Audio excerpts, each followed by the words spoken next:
Hey guys, welcome back.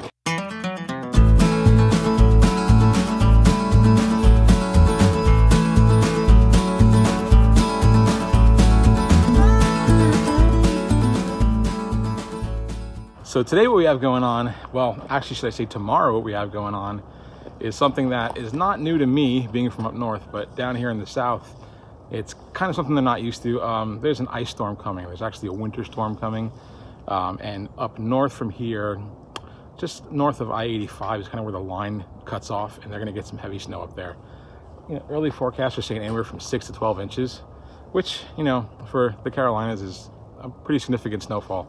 Like I said, I'm totally used to snowfalls in much higher amounts than that, being from New York. But in fairness, you know, people down here that are transplants kind of make fun of the locals or you know, poke fun at them for panicking and whatnot when a little bit of snow comes. But in fairness, it's a little bit different for them down here than it was up north. They're not really set up for this. Now, what I mean by that is they don't have the resources and infrastructure that places up north have in terms of salt spreaders, plows, and things of that nature. They don't have the manpower to, even if they did have that equipment, they don't have the manpower to clean streets like that and spread salt all over the place. So while we are not expecting much snowfall here south of I-85, we're actually expecting kind of a glazing of ice, which is no laughing matter. I know people, like I said, people poke fun at them and they buy all the bread and the milk and they panic, but the reason why it's kind of messed up to poke fun at them is because they don't, they just, when those roads ice up like that, it's really, really treacherous. You can't drive anywhere on it. Cars just slip all over the place. Doesn't matter, you know, snow tires or four-wheel drive. It's not happening when you have black ice. So everything kind of shuts down. Now, this is my second winter here, but this is going to be my first winter where they're actually having any type of significant weather. So I don't even know what to expect myself. So what we're doing today is just being proactive. We are getting gas for our generator. We filled up 2 5-gallon cans of non-ethanol gas for our generator in case we lose power, because that's the other thing with ice is that, you know, there's going to be some wind along with this ice. So if you start getting ice coating tree limbs and branches and all that, it gets kind of heavy. You could have a lot of down power lines and be without power for a while. So getting some gas for the generator, getting the generator cord all set up and getting some oil in the generator. Just getting that all ready to go just in case. What else? The goats. We wanted to give them extra bedding, so they're about due to have their little goat house cleaned out anyway, and we filled it all up with fresh pine bedding and took all the old stuff out, and we put it kind of extra deep, so you know they can tolerate cold pretty well, but if they do wind up getting icy, if they step out of their house or anything, that will drop their body temperature really quick. So we want to be able to have our goats stay nice and warm if they do happen to get any ice on them, which hopefully they won't. So their bedding's nice and thick. What else do we do? The chickens, we just moved the chickens. The coop was way back there on that side. We moved it here to our garden, all right, because it's funny, I'm sitting here talking about blizzards and snowstorms, but this climate's crazy here. In just 8 weeks, we're gonna be putting stuff in the ground, or probably less than that. What is this, the middle of January? So you got middle of February. Yeah, I mean, March 1st, we're gonna be planting stuff. So not even 8 weeks, maybe 6, 7 weeks, we're gonna be putting stuff in the ground. So it was time to put the chickens here. In fact, we're really kind of late or behind the 8 ball putting the chickens here. I should have had them here a month or 2 ago, because if there's too much of their poop in this garden area, it's considered what they call hot, and it might actually be detrimental to your plants and stuff. So chicken poo is great fertilizer. We want it. We want them in here. We want them turning all that compost up, but we don't want hot you know, manure when we start planting. So I'm probably only going to leave them here for about 4 weeks and then move them someplace else. This way, the soil has time to kind of, you know, meld all into one, if you will. I will bring in additional compost again in the spring, like we did in the previous year, because this was all hard clay soil behind us, and this is the first time putting a garden in this area, so we're really trying to amend the soil here. I tilled it up with an attachment that I got from my ATV last year, and we put, I think, 8 cubic yards of compost, straight compost, right on top of it, and tilled that in.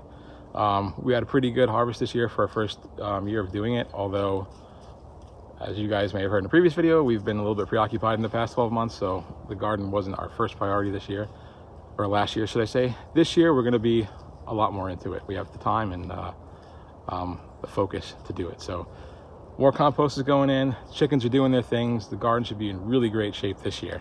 As an aside, as you guys know, that coop, if you've ever watched my build series on it, I built it on top of a Harbor Freight 4x8 trailer to make it mobile. This way I can wheel it around wherever I want. I was getting the truck all ready to go pull it, and I said, you know, I got this new powerful ATV that you guys saw in another video. I'm sure this thing would have no problem pulling it. So I hooked up the ball hitch to it, and man, that sucker pulled that coop like it was nothing. It just pulled it all around my property, and it was great. It was just nice to not have to bring out the truck and just kind of squeeze in tight spaces. The ATV was perfect for pulling that coop. So there it is, all in position. I was really happy that that worked out the way it did. While we're on the topic of chickens, the ladies have not been laying eggs for the past 3 months. You guys have probably seen a million homesteading channels, or if you have chickens yourself, you all know that they go through a molt, and then in the period of the least amount of daylight per year, which is usually, you know, right around November, December into now, they stop laying eggs. They do that to conserve energy for the upcoming laying season, and we've just started getting eggs again, so I'm very, very happy about that. You know, it's kind of funny, my whole life I grew up eating store-bought eggs, and then a friend of mine had a ranch out west, and his parents had chickens and pigs and everything else, and I tried their eggs the first time, and there was a noticeable difference between, you know, farm fresh eggs and what you buy in the store. So I knew there's something I always wanted to do, is have chickens for eggs. But now I'm kind of spoiled because I'm used to having, you know, my own farm fresh eggs for 2 or 3 years now, more than that, 3 or 4 years actually. And I had to go back to store-bought eggs the past 2 months, and it was just kind of weird. I'm not used to having those, so I wasn't too happy about that. But all's good now. They're laying. They're not in full production yet, but we're getting, you know, about 3 or 4 eggs a day out of the 13 birds. So they'll ramp up as the daylight starts getting more and more, and the days get longer, and we'll have plenty of eggs. Goat bedding is done. We made ducks a little bit of a sheltered area with some bedding in it, just in case they want to get out of the ice and stay warm. Chickens are moved. They have their coop, a duck inside if they want to warm up and get out of the ice. So I'm gonna disconnect my hose bibs, my hoses, just in case we do lose power and everything freezes up, because it's supposed to get real cold. That's the other thing. I think we're gonna get down into the 20s or even teens overnight.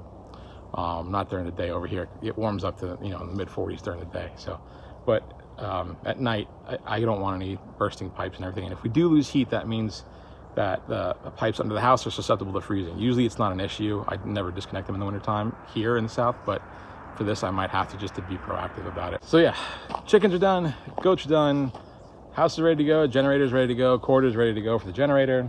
I think we're good to go. If we do lose power, it's not the end of the world. My in-laws also live about 7 or 8 minutes from us, and they have what's called lateral service, which means their electricity runs underground. So they're not as susceptible to tree branches knocking out their power. So we could always go over there and do what we have to do.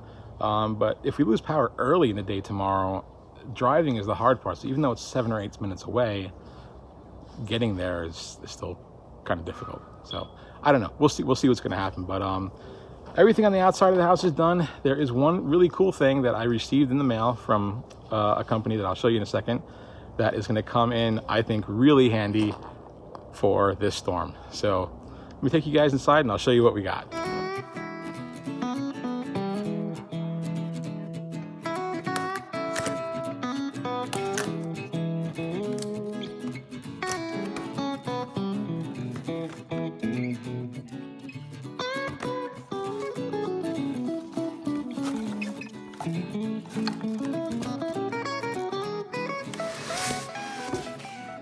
A company called Okmo sent me this product right here.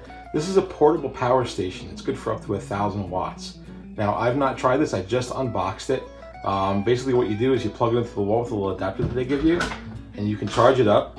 They also have a solar panel that you can use the sun to charge it up and stores energy for you. 1,000 watts, it comes in higher wattages too, but 1,000 watts is pretty much enough to do things that are necessities. If you want to plug a light into this and illuminate something, that's fine. Cell phone chargers, a TV even would be fine to plug into this.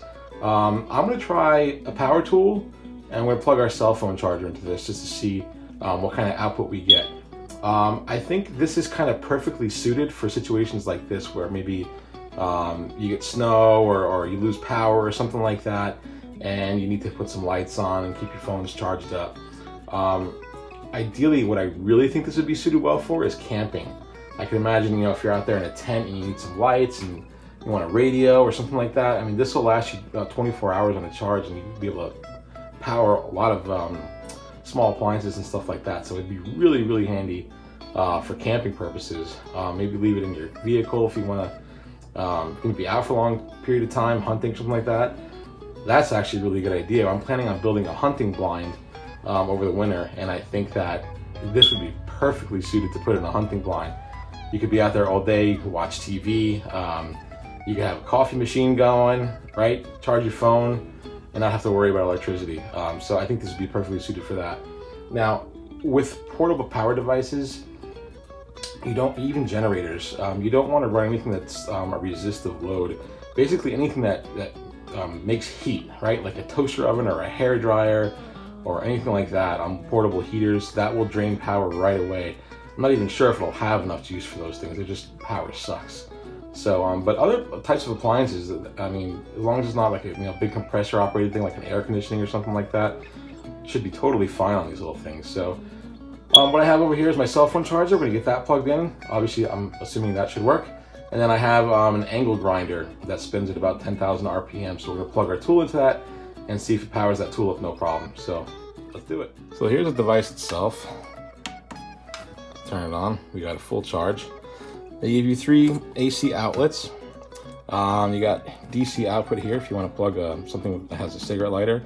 Kind of comes in handy if you want to have like one of those car inflators or something like that. Maybe your battery's dead, you got a flat tire, who knows. But you can plug something with a cigarette lighter output on that. You plug your DC power in there, charge it up. Pretty simple to use. You got USB connections here, even though we're going to try our cell phone charger with the little cube on. And we're going to try to charge your phone up. But you could obviously, take the wire out and just use the USB outputs like that. And then let's start with the grinder first. We have a grinder over here. We're going to start with that. Oh, they also give you this little adapter. This is to charge it from your car, right? So you'd plug this into the input and plug this into your car, and you can use the 12-volt source from your car battery to charge this. So again, I think this would be really kind of handy to leave in your truck or something like that if you wanted to go out for an extended period of time. You're going to be working out there, maybe using power tools, you don't have access to power. Really kind of a neat device for a homesteader to have. I could see this just coming in handy if you have a large property or something like that where you don't have access to 120 volt wherever you go. So, all right, let's get the grinder plugged in. So we're plugged in. I'm going to go ahead and switch this over to AC power. There we go. All right, moment of truth. Let's see.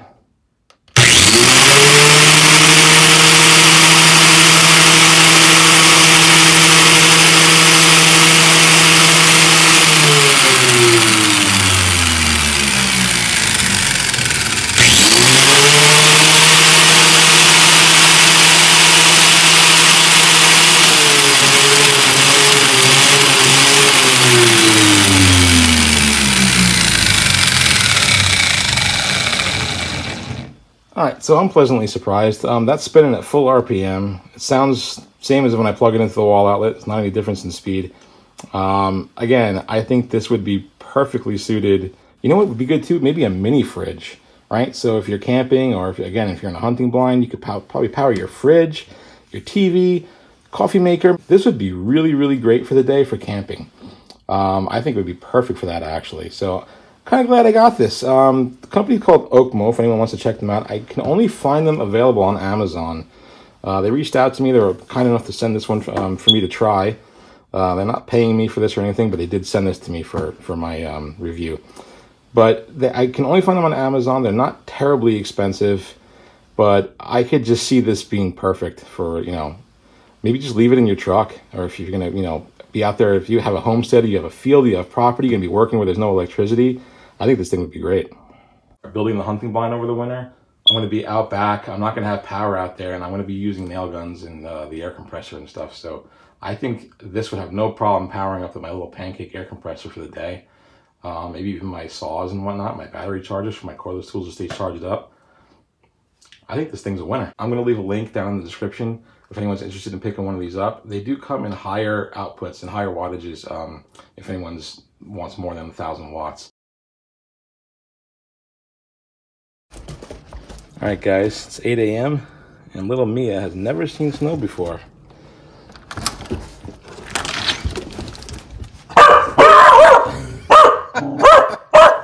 You don't know what that is, do you? Ready?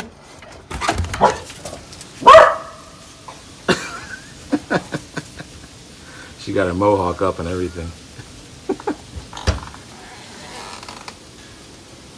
Good, Mia. Run.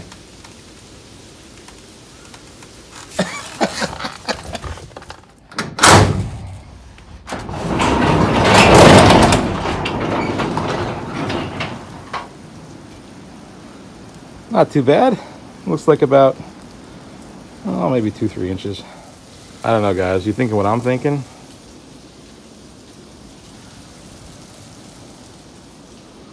Oh yeah, I think so.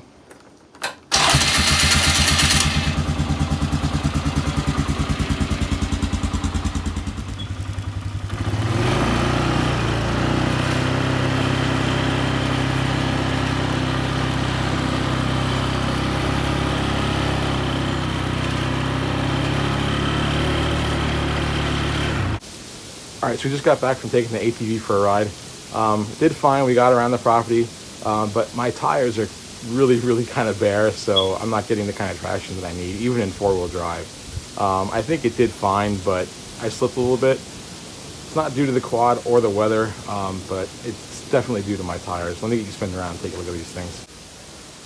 As you can see, we have barely any tread left. I mean, it's just maybe not even 1/4 inch tread depth. So it's just not enough to really grip anything. Looks like someone's gonna be getting a new set of ATV tires pretty soon. Not that this weather happens very often around here, but even so, there is a lot of mud around here, and we do go out in the woods quite a bit, and we use this for hunting, so new tires are on the budget. You guys aren't feeling it, are you? Yeah, southern chickens, man. I know. So they're feed barrels right there. I'm gonna see if I can take some feed and kind of maybe toss it under the coop so they get food, because I don't know if they're gonna want to scratch through all the snow. These guys seem like they're kind of sissies.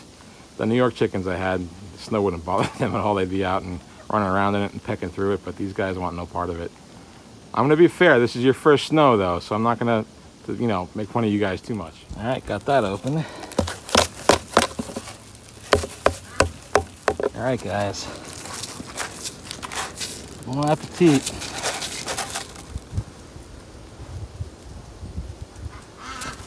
There you go. Couldn't even walk through it, could you? Hey, sweet Millie. Maggie, let her in the house, will you? She's freezing. Stop headbutting her. She's cold. Let her go in. She got ice crystals on her. You're mean. Headbutt her, Millie. Go ahead. Go in the house and warm up, sweetheart. I'm gonna have to keep an eye on this one because I don't like that she's got ice on her. Maggie, let her in. It's not nice. So I had to forcefully pull Maggie out just so I can get Millie in. You gotta learn to share. There's plenty of room in there. Come on, it's cold. I know. All right, guys. I'm heading inside to warm up.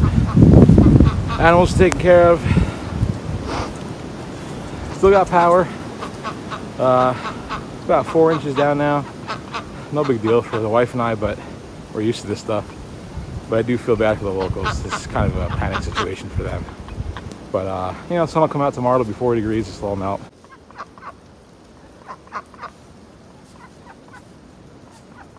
You want a hug? Even in the snow, you don't want a hug, huh?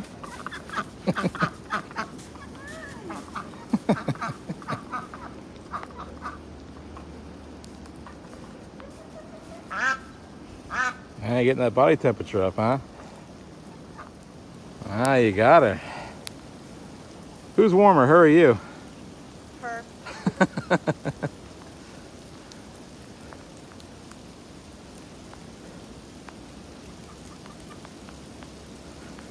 Dancing in the snow with a duck. What a good mommy. You rocking her, honey?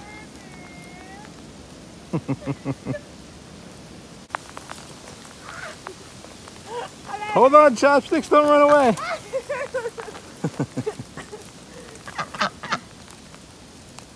All right, buddy.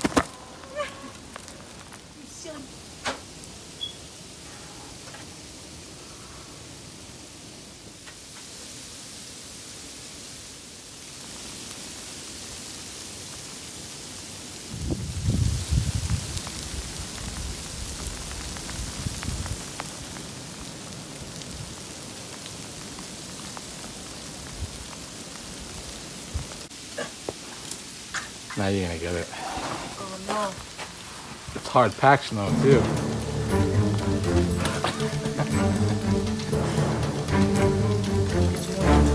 What? Hopefully I don't get hurt. Ow.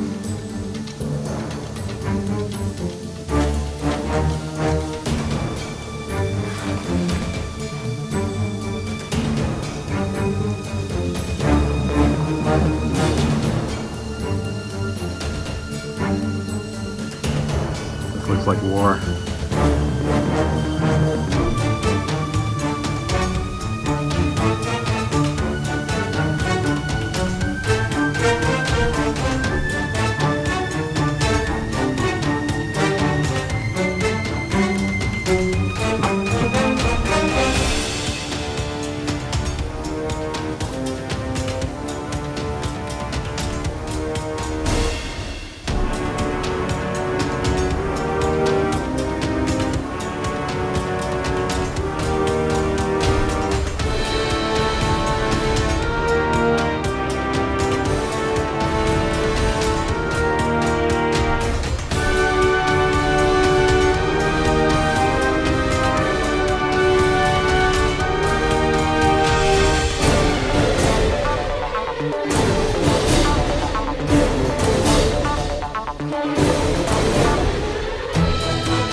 All right, guys, that's the end of this video. It's my first southern snowstorm.